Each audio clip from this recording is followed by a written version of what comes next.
Well, it's time to face my worst fears and discuss the class that I never play for the new handbook. The Druid! Welcome to the Attic Dungeon.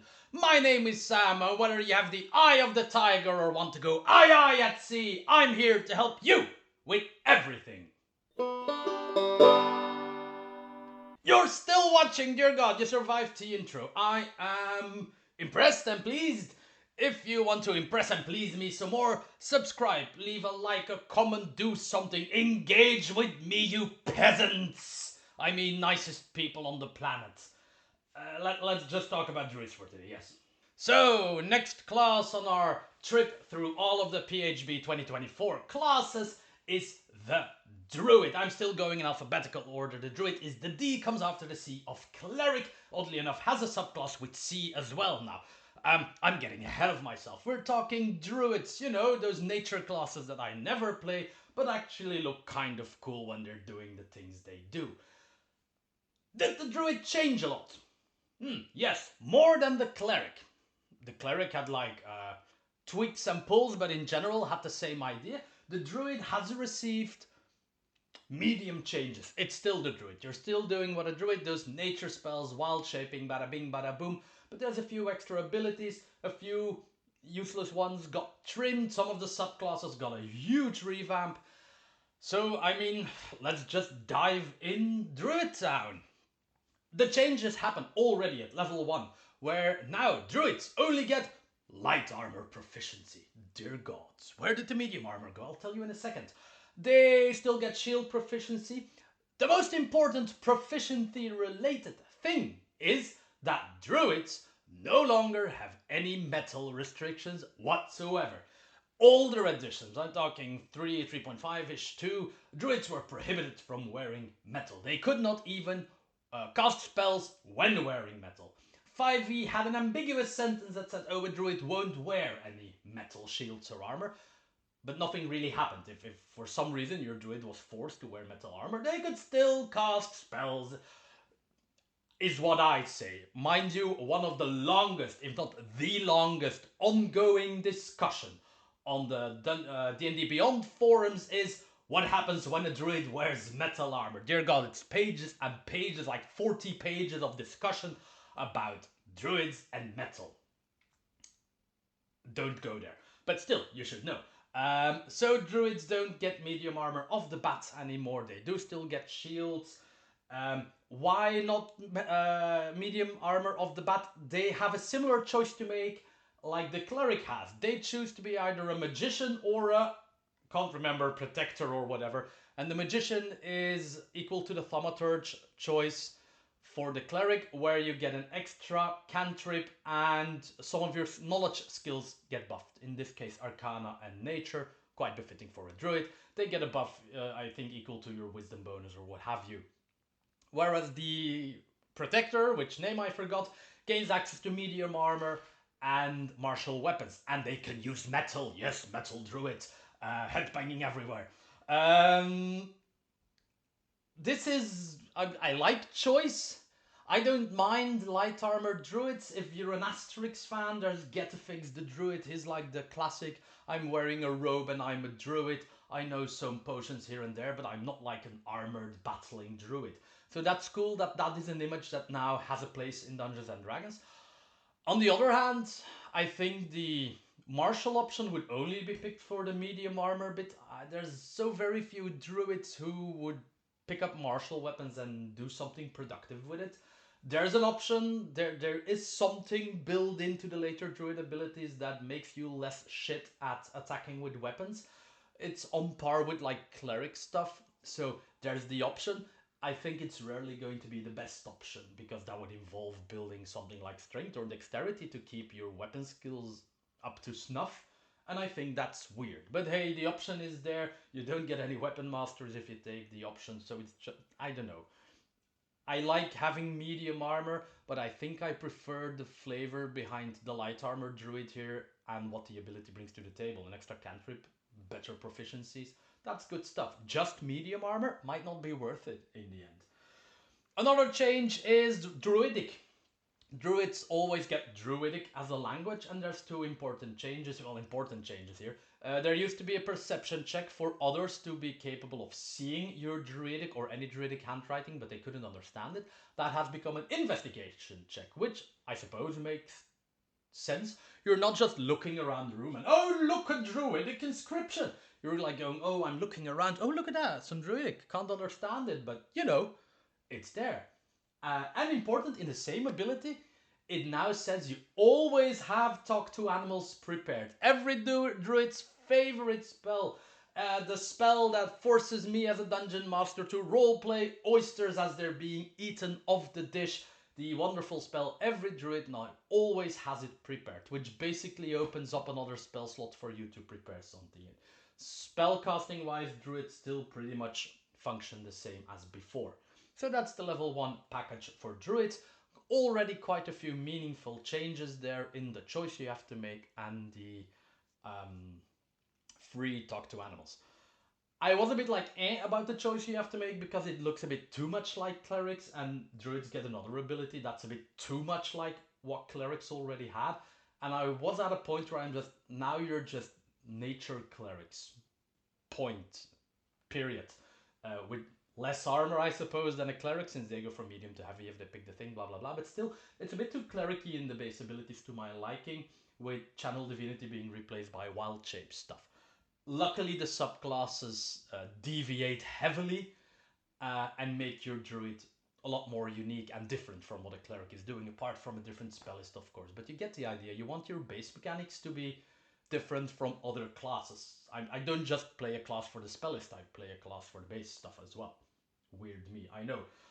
Wild Shape then, level 2, obviously, for the druid stuff. I'm still only talking about stuff that's different, by the way. But the Wild Shape is quite different. It's always a bonus action to use now. That used to be a perk, a privilege of the Circle of the Moon, but all druids now have Wild Shape as a bonus action. You still start with 2 charges. They don't all reset on a short rest. You get long rest resets both of them, or all of your charges rather, and short rest only resets 1 charge. This matters because as you level, you gain more charges. It caps at 4 charges of Wild Shape for your druid, so a short rest regains 1, long rest regains 4 charges. The 4 charges matter because Archdruid, all the way down in the leveling tree of the druids, no longer grants unlimited Wild Shape. And that is important because your Wild Shape forms are a resource that is being used by subclass abilities, by Wild Shape, by Familiar. So an unlimited Archdruid Wild Shape thing would be able to do a lot of insanely crazy things, I guess, with all the Wild Shapes. So there's a limit to that now. No level 20 infinite Wild Shape shenanigans, though you can still, I mean, you can get around it. You only know a limited amount of forms as well. When you start with the ability, you only know 4 forms, but after each long rest you can replace those forms. So kind of like you're preparing spells. And this, I get what they're trying to do, I suppose. They're trying to make a druid make a conscious choice about what animals they have prepared for the day. But it sounds a bit unneedingly bookkeepish because there's no set list of forms that you can choose from. It's still all the animals in the animal kingdom that you have seen can be your Wild Shapes. And you would have to write down somewhere what your Wild Shapes are if your DM wants to like verify that you're not cheating with your Wild Shapes or whatever. So it's a bit bookkeeping for no real reason, because I think at the same moments that you gain extra Wild Shape uses, you also gain 2 additional forms. So it goes to 6 and then 8 Wild Shape forms. And we have 8 Wild Shape forms. Who the hell cares how many different animals you're like? You need a swimmer, a flyer, something tiny, something big, something combaty. That's 5 and you're done. Also, talking about swimming and flying, druids can now always swim in Wild Shape. That's good stuff. They always, even from level 2, when they get Wild Shape, they can transform into a fish and actually swim. That is, I always thought that a bit ridiculous at the 2014 handbook, that a druid could morph into a fish and be like, magic carp for the first, was it 4 to 6 levels. Flying is still only at level 8. Important bit is that you can now talk while in Wild Shape. Always. You can always talk while in wild shape, you can still make animal noises and what have you, but now druids can actually communicate while they'll turn into a bloody gorilla to toss the kobold into the jungle canopy. So that's fun. You also gain some temporary hit points when you shift, equal to your druid level. Now I'm forgetting if that's only for Circle of the Moon or for all druids. Please, if it's not for all druids, correct me in the comments. Ha, engage with me. But still, you do get the ability to talk. And 2014 made an explicit mention of you're not able to use legendary or lair actions while you are transformed. 2024 does not. So if for some reason you're capable of transforming into something with legendary actions, you can now actually use them. I can't remember how many druid forms there were with legendary actions. Maybe they dropped it because they're like, there's none, we're safe. But still, the sentence is gone, so there you are. Alternate uses for wild shape. One that came straight from Tasha's is the summon companion thing. You can spend the wild shape charge to basically do summon familiar, period. It lasts until you take a long rest, and it's a fey in addition to other creature types or whatever. It's a fey creature that you summon, but it's basically a free summon familiar. We're already talking free summon familiar and free talk to animals here. That is a lot of utility to have prepared at all times. It still costs you something, a spell slot, a wild shape charge, but still, that's a lot of free utility, free accessible utility. Important note about wild shapes. So you restore them at short and long rests, as I already said, but you can also spend, when you have none left, oh no, that comes later. I'm sorry, I'm getting ahead of myself. Oh no, it's now. So at level 5, you get the ability, if you have no wild shapes left, to convert the spell slot any level into one wild shape charge. Even if it's level 6 spell slot, only one wild shape charge. And the opposite way around, once per day you can convert a wild shape charge into a level 1 spell slot. For that clutch level 1 spell you really need when you don't use your wild shapes. It's cool that it's there, it adds something. There's a bit of flexibility between the resource, and that is quite important. Now, on to level 7, where you get Nature's or Elemental Strike. It's Elemental Fury, rather. I'm confused by Divine Strike because that is exactly what it is. Elemental Fury is Divine Strike from the Cleric, which means that if you choose the Martial version, you add a d8 to your attack rolls. Now, important here that this is like a d8 to your damage rolls, obviously. You attack with a weapon or you do an attack roll, and then you can add a d8 to the damage. Important to notice that this also works for wild shape forms. Yes, the innocent mosquito that attacks for 1 damage when it hits now adds 1d8 to the damage. That's a punch-packing mosquito.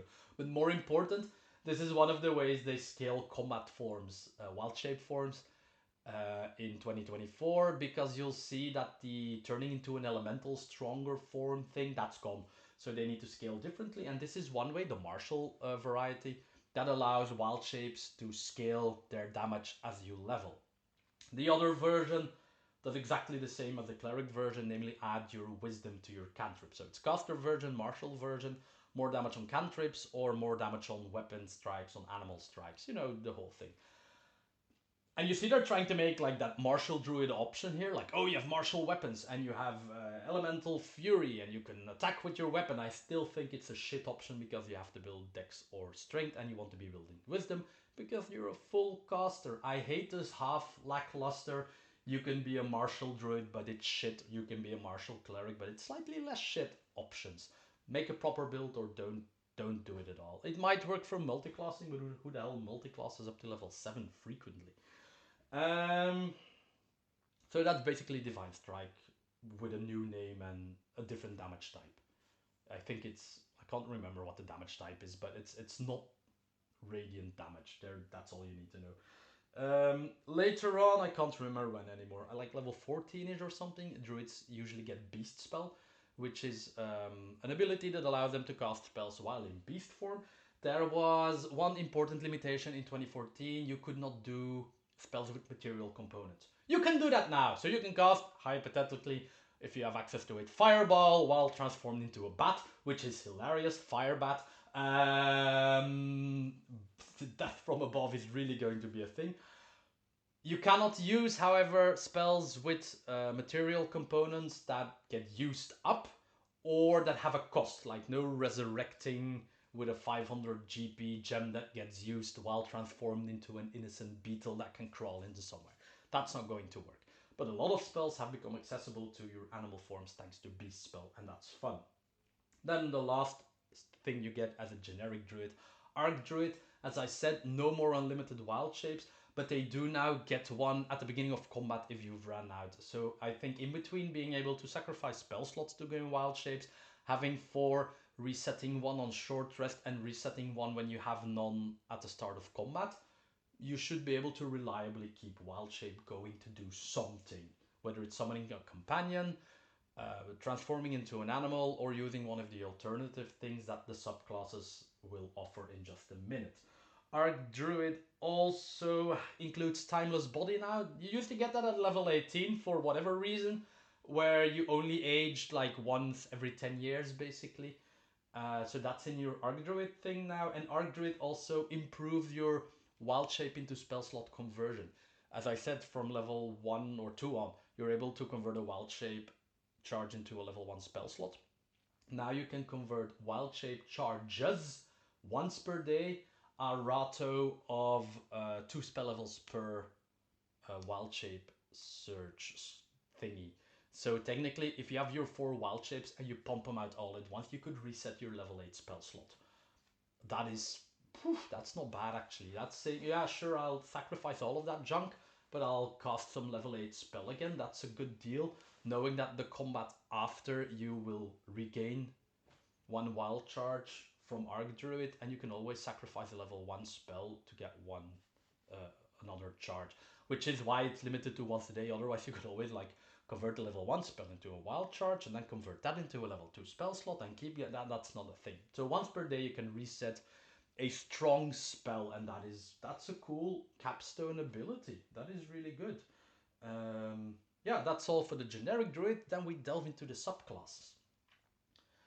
First and foremost, Circle of the Land. They completely redid that one. Give me a moment while I scroll down because I can't remember all of it. There's this obviously handy cheat sheet next to me. Circle of the Land has sacrificed spell repertoire for flexibility at the beginning. So normally you pick like this one area that you were good in. Let's say you're a mountain Circle of the Land druid and you got per level up to level 9, like druid level, not spell level, you got 2 spells or something. 2 cool spells usually, a bit like domain spells for Cleric again. That similarity has always been there. Now there's only 4 land types you can choose from, 4 climates to say, and you get less spells. You still get 2 on level 3, but then it's only like 1 per spell level. But, and that is very important, at the start of a new day, at the end of a long rest, you can swap out what climate you are representing that day, and that is pretty strong.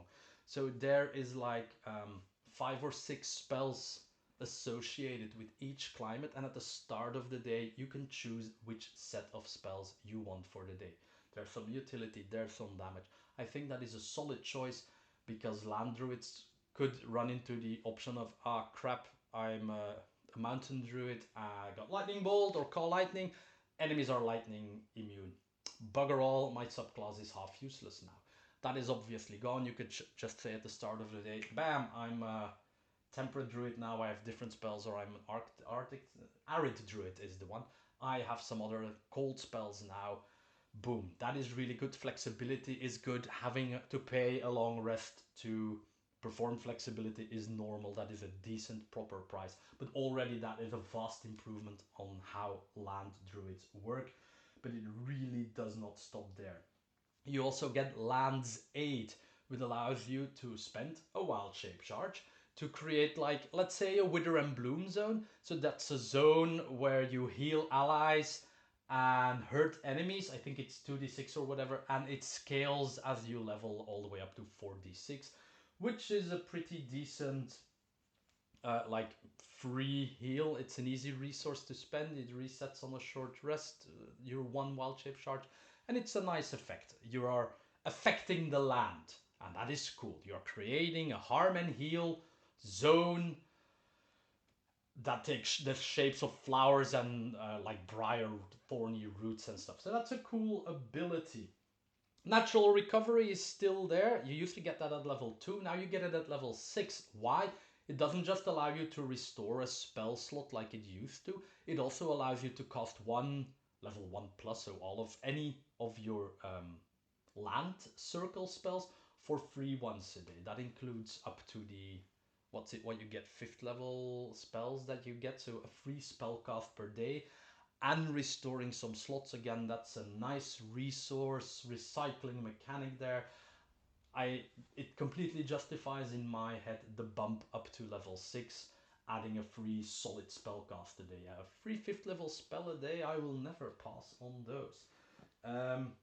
Nature's Ward in the original PHB was this weird thing where you were immune, I think, to charm and frightens from elementals and fays and other fancy pants anti-druid creatures and poison and disease in general. Now it's just you're immune to poison or resistant to poison, immune to poison, and the element of the day, which is the element associated with your climate that you picked. So the arid druid, if I'm not mistaken, will be resistant to cold damage for that entire day. And that's cool. You have a flexible elemental resistance.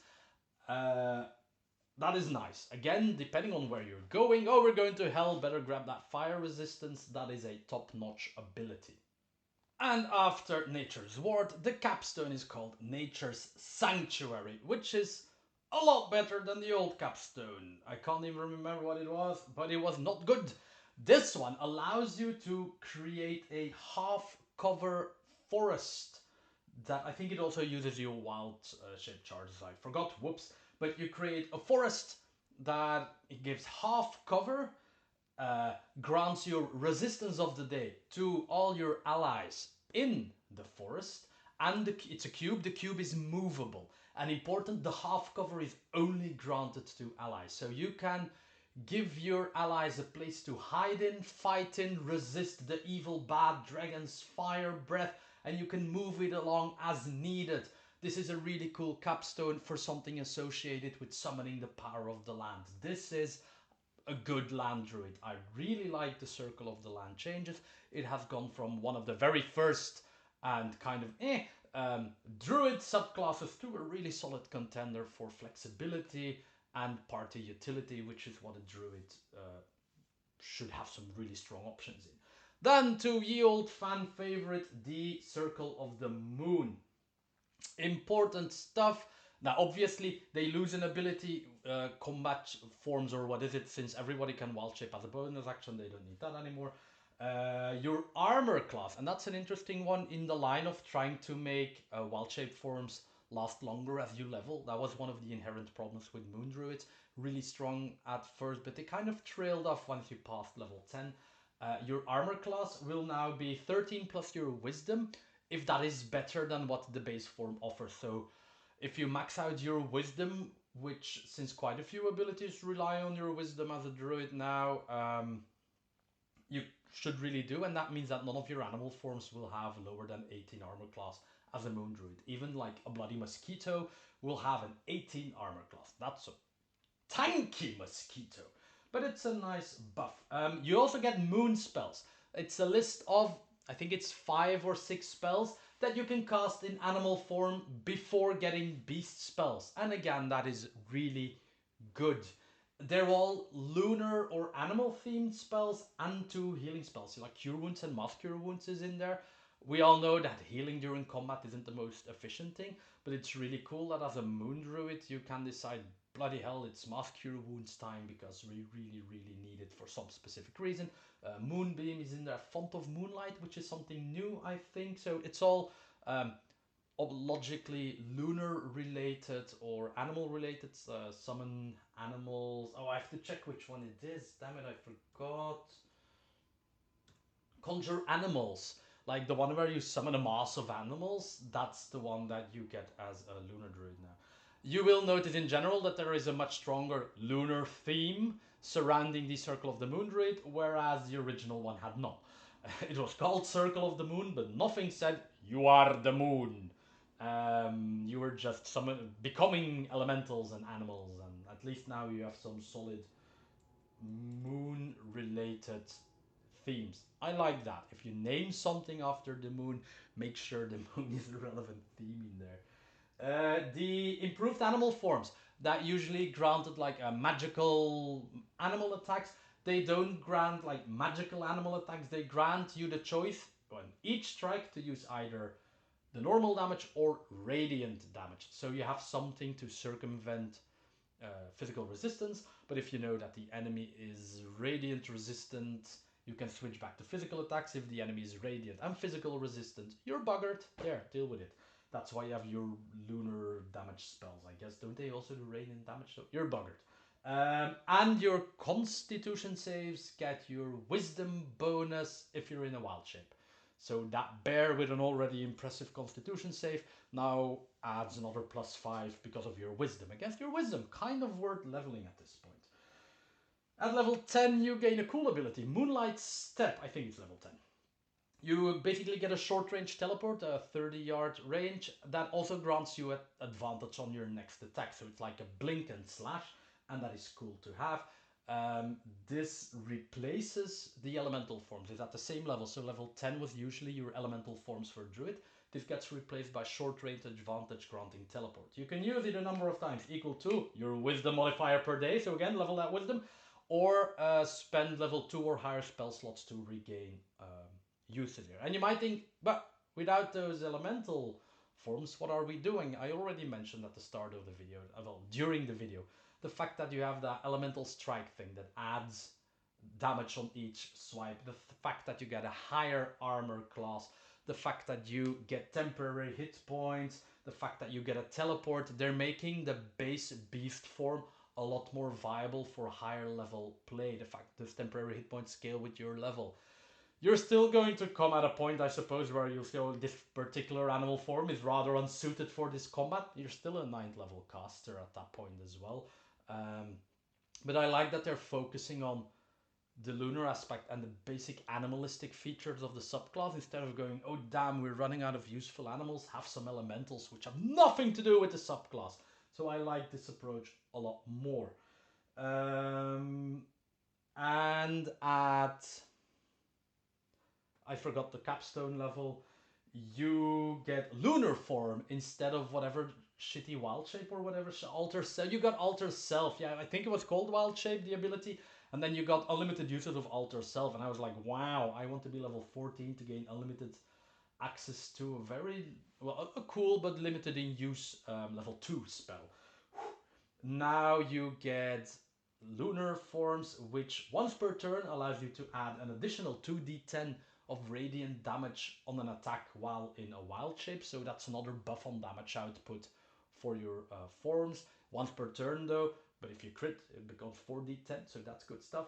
And you can teleport another ally within 10 feet and make them appear within 10 feet of where you're teleporting to when using the lunar teleporty thing. So all in all, your beast forms are becoming a lot more flexible, but a lot more present as well. They're really trying to buff those strongest animal forms that you have up to a level where they are still relevant in the higher tiers of play. I'm really curious how that will work out. If somebody would happen to play one of those, do let me know.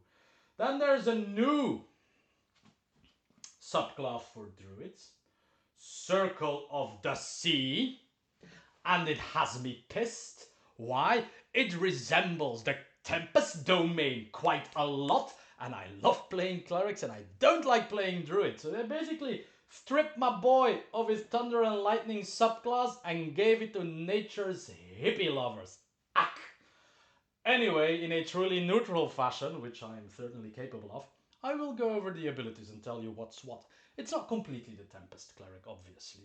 There's no reflective lightning damage, or there is some control in movement. It's not exactly the same, but if you look at the spell list that you get, they obviously get a spell list as well. There's a few spells in there that the Tempest Cleric basically got. There's a few abilities that will make you think, Tempest Cleric had that. But hey, look, Druid, you have a super cool Thunder Lightning Cold Sea form. Bloody hell, do something with it, or I will chase you down with my ex-Tempest Cleric and steal it from you. Anyway, Wild Shape becomes like an emanation, it's called. They're basically Ocean Spray going to be moving around you. And I think it's a bonus action or whatever every turn. You can use that to smack something that's in front of you. Basically, you wash your Ocean Wave over it to deal a considerable amount of cold damage, namely a number of d6s equal to your Wisdom modifier. So that 5d6s on a bonus action is solid, especially since that happens as soon as level 8. So that's not bad. And it also pushes something 15 feet away, so there's a bit of movement control here. This also maybe encourages you to get close to enemies and pick the medium armor option. Oh look, a heavily armored Thunder and Lightning guy. I've seen this. Stop comparing it to the Tempest Cleric.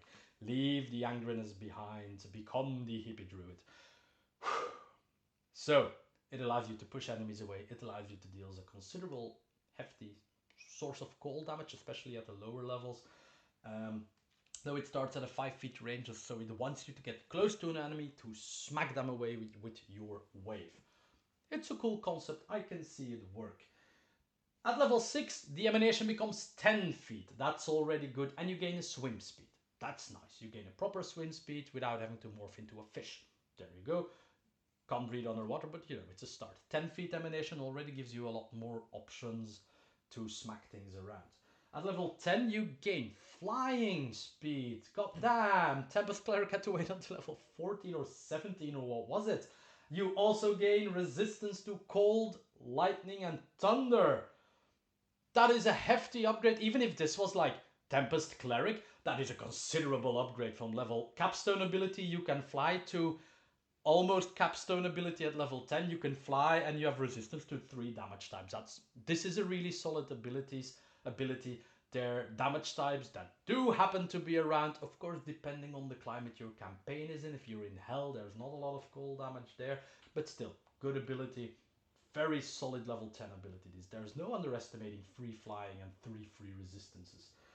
And at level 14, that's a cool one. So you use Wild Shape to start that emanation thing. And at level 14, your capstone, you can give the wave to someone else. So you can put the Cirlce wave onto your barbarian, who's not using a lot of bonus actions anyway, and he can smack things around with the waves, but he's using your wisdom to decide the damage on that thing. And if you spend 2 Wild Shape charges, you can immediately charge an ally and yourself with a wavy thing, and that's cool. That's 2 characters being able to do movement control on their bonus action and assuming 5d6 of cold damage for free as well. So that is really not bad at all. It's a cool new subclass. It makes sense that druids have something that has affinity with the water directly. There it is, I've said it. Let's move on to the last druid subclass. It's a classic, well, a classic one. It's an old one, the Astral Druid. I call it the Starry Druid. Which is ad verbatim. Well, not ad verbatim, because they obviously rephrase things to fit in the more modern language use of 2024. But it does exactly the same. All of the abilities, I read them word for word, do exactly the same amount of damage, and this and that, reset at the same moment. Still the 3 constellation forms that you work with one exception rather, and that is your Cosmic Omen. Cosmic Omen was the wheel or woe thing where you could influence other people's rolls. It still does the same thing, but instead of being usable a number of times equal to your proficiency bonus, it's now equal to your wisdom bonus. So, strictly speaking, that's a nerf, because proficiency meant that you could use it 6 times a day in the end, and wisdom means you can only use it 5 times a day. But it scales a lot faster. Proficiency starts out at 2 and takes a good while to get up to 5, whereas this one could have, you gain the ability at level 10, and you can have 20 wisdom easily by level 10. So there you are, you're already maxed out in the ability in a level range that is actually being played. So it's a nerf in absolute numbers, but a buff in how quickly you can ramp to the maximum. So there it is. And that is enough talk about druids. I was originally planning to do these guys together with the cleric. I was insane because a lot more change for these, and they really deserve their own episode. So that's it. I'm done. Now I'm off for the weekend playing Dungeons and Dragons in a castle, because we organize that type of activities as well nowadays. Anyway, I'll see you all in 2 weeks in the Attic Dungeon.